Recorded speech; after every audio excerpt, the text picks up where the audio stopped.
स्वागत है आप सभी दर्शकों का ओएसिस न्यूज में। मैं हूं आपके साथ गोविंद। जमीयत उलमा ए हिंद के मौलाना एक बयान देते हैं कि जब जब जुल्म होगा तब तब जो है जिहाद होगा। देश की आवाम, देश की जनता क्या सोचती है, इससे रुख करते हो बातचीत करते हैं। क्या नाम हुआ जी आपका? मेरा नाम हिदायतुल्लाह खान है सर। कैसे देख रहे हैं कि मदनी के इस बयान को कि जब जब देश पर जुल्म होगा तब तब जिहाद होगा? कौन सा जुल्म हो रहा है आदमी पे? कैसी जिहाद की बातें कर रहे हो? जिहाद कैसे करना चाहिए तो उन्हें बताना चाहिए ना कि जिहाद किस चीज में कैसे होना चाहिए, कौन सा जिहाद हो रहा है। ना तो मेरे कहीं जुल्म दिख रहा है, ना कहीं जिहाद दिख रहा है। बाबरी मस्जिद ढहाई गई, सबसे बड़ा जुल्म। 3 तलाक का फैसला आया, सबसे बड़ा जुल्म। तो उस दिन आप कहाँ थे जिस दिन ढाई गई थी? जिस दिन ढाई गई थी तो आप कहाँ थे? लेकिन उतरते मुसलमानों को रोड पर देखते हैं कि कहाँ पे मुसलमानों के साथ जुल्म हो रहा है, क्या हो रहा है। तो जब बात दब जाती है और उनके पास, सबसे पहली बात बताऊं, वो मौलाना को कोई काम होता नहीं है। काम ना होने के कारण कुछ न कुछ बात वो बोल देते हैं जो चर्चा में रहने के लिए विषय बनता है। हिंदुस्तान में कहाँ पे मुसलमान के साथ जुल्म होता है? हम तो मुसलमान, हमारे साथ तो जुल्म नहीं होता। हम तो हर जगह जाते हैं, हमारे साथ तो जुल्म नहीं होता।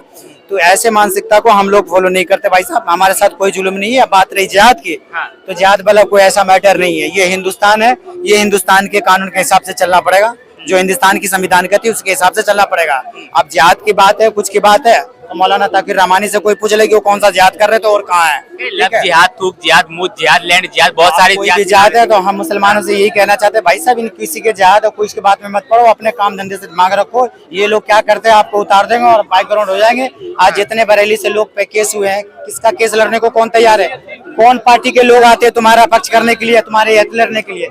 तो भैया इन सब चीजों में मत पड़ो, अपने काम में रखो। इन लोगों का काम है भड़काना, किसी के भड़कावे में मत आओ। हिंदुस्तान के हक में और हिंदुस्तान में भलाई के लिए जो काम हो वो काम करो और अपने काम धंधे पे ध्यान दो। फालतू की बातें मत सुनो, ठीक है? हिंदुस्तान में सबसे एक है, सब नेक है। लेकिन जिहाद का मतलब क्या है इस्लाम में? हमारे हिसाब से जिहाद का तो कोई ऐसा मतलब नहीं है। सबसे पहली बात तो हिंदुस्तान में कोई ऐसा जिहाद वाला मतलब होना भी नहीं चाहिए। ये हिंदुस्तान है, हिंदुस्तान में सबको आजादी है अपना अपना हक और अपनी अपनी आवाज रखने का, अपने हिसाब से रहने का। धर्म कर्म का जो भी है वो अपना करे, आप अपना करो। बस दिक्कत यहाँ पर आती है, मैं हर कौम से लोग से कहते हैं कि जब ये आतंकवादी कोई हमला करता तो इनमें आप खुल के सामने आओ और इन चीजों का आपको विरोध करना पड़ेगा और हर हाल में करना पड़ेगा कि जी आतंकवादियों से हमारा कोई लेना देना नहीं है, ठीक है? कोई भी धर्म का हो। मैं ये नहीं कहता कि हर आतंकवादी मुसलमान आज तक पाया गया, लेकिन हर मुसलमान आतंकवादी नहीं होता। इस चीज को भी मैं शुद्धि करूंगा। लेकिन अगर कोई सच्चा पक्का मुसलमान हो, फिलिस्तीन के लिए आप छाती पीटते हो, किसी क्यों पीटते हो? कि आप हमारे भाई, कलमे का नाता है। आज हमारा हिंदुस्तानी मरा है, 10 भाई 15 भाई जो भी यहाँ के मरे। हम ये नहीं कहते कि कौन हिंदू था कौन मुसलमान था, हमारे भारतीय थे और हिंदुस्तानी मुसलमान लोग थे वो, ठीक थे। इनके लिए आप कितनी बार कहाँ पे निकले हो? तो आप तो यहाँ नहीं निकलोगे, यहाँ पे चुप्पी साध दोगे तो आप पे शक सुबह उठेगा। अभी के डेट में अगर आप सच्चे पक्के मुसलमान बनना चाहते हो तो सरकार उनके साथ खिलाफ आवाज उठा रही है और आप उनके सुर में सुर मिलाइए और हर कोई मुसलमान है कि हमें आतंकवादियों से कोई लेना देना नहीं है। मैं उसको नहीं जानता हूँ। आतंकवादी तेरा मेरा बाप हो, मेरा बेटा हो, मेरा भाई हो, मैं उनके साथ नहीं हूँ। इस चीज को आपको विरोध करना पड़ेगा। दिल्ली ब्लास्ट में जो आतंकवादी घटना हुई उसको भी जिहाद बताया गया और मदनी साहब भी इसी बात का बयान जिक्र करते हैं। ऐसे लोग किसी चीज को जिहाद से जोड़ देते हैं। अगर वो आतंकवादी होता तो उसमें उसको पता नहीं था कि हिंदू भी है, मुसलमान भी है, हर कौम के लोग हैं। तो ऐसे लोग किसी के भी नहीं होते, ठीक है? आज हिंदुस्तान के मुसलमान को जरूरत है। आपको जो देखा जाता है शक सुबह के नजर से, इसी बराबर की आप चुप हो जाते हो। आप फिलिस्तीन के लिए नारे लगाते हो, हिंदुस्तान के लिए कितनी बार नारा निकालते हो, कितनी बार मैं जिससे आवाज उठाते हो कि आतंकवादियों के खिलाफ हम बोलेंगे। तो यहाँ पर कुछ ना कुछ दिक्कत है और इसकी जांच पड़ताल होनी चाहिए और अच्छी तरीके से होनी चाहिए और किसी के बहकावे में नहीं आना चाहिए, ठीक है? लोग बात कहते थे हम अल्लाह के नाम पे मार खा लेंगे, नबी के नाम जान दे देंगे। आज पुलिस आया बरेली मंदिर सब चप्पल जूता छोड़ के भागे। क्यों भागे भाई? लाठी खा लेते हो, जूता खा लेते हो। तो आपको ये भड़काया जा रहा है किसी मौलवी मौलाना चाहे कोई धार्मिक लोग और ये समाज वाले लोग, इनके चक्करों में आप मत पड़िए। आप अपना दिमाग लगाइए कि क्या हमारे हित में सही हो, ठीक है? वो काम करिए। किसी के बहकावे में मत आना, इसका बहुत बुरा अंजाम भोगना पड़ेगा, ठीक है भाई? लेकिन सवाल ये है कि जैसे इस तरीके के भड़काऊ बयान आते हैं वैसे कहीं ना कहीं कुछ ना कुछ हो जाता है। यूपी में मस्जिद जला दी आज हुआ है ना, मौलाना ताकिर रजा का हुआ है और भी लोग का नंबर है भाई। हमें तो छाती नहीं पीटना है। जो हमारे देश के खिलाफ बोलेगा, चाहे वो हिंदू का हो चाहे मुसलमान का हो, मैं उसका खुलेआम करो, मैं उसका विरोध करता हूँ भाई।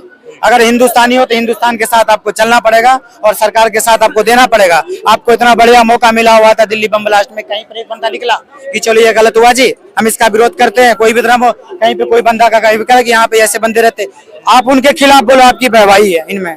आप चुप हो जाते हो, सारे गायब हो जाते। गायब क्यों होते भाई? आप आओ कि आप आतंकवादी के खिलाफ लड़ो, हम आपके साथ है। 3 चीजों को जरूरत है, बोलने का, समझने का, करने का। सरकार के साथ होइए, किसी के बहकावे में। तो बार बार मैं कहता हूँ, आज मौलाना तौकीर रहमान है, कल अरशद मदनी है, कल कोई भी है, या हमारे सोच के समाज के लोग निकल के आएंगे आप तो बात करो, लेकिन आप समझदारी का काम करिए, ठीक है। ऐसे लोगों से हमारा कोई लेना देना नहीं। जो भी बम ब्लास्ट करता, कोई आतंकवादी में पाया जाए, उसको सुअर की खाल में लपेट के जला दिया जाए, उसको कहीं नहीं दफना जाए, ठीक है। कोई भी धर्म का लोग, मेरी तो खास करके अपील है, इसका विरोध करो लोग निकल के सामने। जिहाद का तो मतलब आज तक मेरे को समझे किस चीज का जिहाद होता है?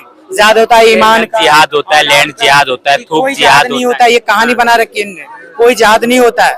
आप जिस देश में रहते हो उस देश का आपको कानून को फॉलो करना पड़ेगा, ठीक है। आप 3 तलाक की बात आई, बात तो 3 तलाक की बात है, अगर आई है, अगर किसी के साथ अत्याचार हो, किसी महिला के साथ अत्याचार हो रहा है, अगर सरकार कोई चीज ला रहा है तो आप उनको सरकार के सपोर्ट में हो ना। आज क्या करते हैं, 4 बच्चे हो जाते हैं, 4 बच्चे के बाद औरत बीमार पड़ जाती है, दूसरी शादी कर लेते हो, तीसरी कर लेते, क्यों जी? हमारे में 4 है भैया, 4 किस बिना पर? पहले इस चीज को तो पूछो अपने आलिम उलमा से कि ऐसे 4 को बैठा लोगे, एक को 4 बच्चा कर दिया, फिर एक को 5 बच्चे कर दो, एक को 6 बच्चे कर दो, सब परेशान है। ऐसा कोई ये थोड़ी है। अगर सरकार लाई है कानून तो कानून का समर्थन होना चाहिए। लेकिन ओवैसी बयान देते हैं, मदनी बयान देते हैं, क्या ये बयान देने के लिए बनाए? पहली बात तो ओवैसी का को तो कोई बयान होना भी नहीं चाहिए। ओवैसी के किस लायक है? ओवैसी का क्या है? हम ओवैसी जैसे नेता को फॉलो नहीं करते। ओवैसी कुछ नहीं है। ओवैसी एक माहौल बनाता है। ये हिंदुस्तान है, हिंदुस्तान में सारे धर्म को लेके चलना चाहिए। कभी 1 लाख मरता छाती पीटता है, कभी कमलेश मरे तो वहां भी तो छाती पीटो, कहीं पे कन्हैया कुमार भी तो अभी तो छाती पर हो। राजनीतिक तो सबसे पहले इस्लाम में हराम है। अगर राजनीतिक आते हो तो सबसे पहले आप ईमानदारी से काम करो। ईमानदारी का मतलब ये है कि आप सबको एक नजरिए से देखो। अब हमेशा मुसलमानों के बीच में जाते, हिंदुओं के बीच में क्यों नहीं जाते? हिंदुओं को आप टिकट क्यों नहीं देते? इस चीजों पे तो उठेगा ना, नहीं तो आप राजनीति मत करो। आप धार्मिक बात करते हो, किसी मस्जिद का गेट पकड़ लो, किसी मदरसे का गेट पकड़ लो, वहां से आप धर्म प्रचार करो, कोई दिक्कत थोड़ी है।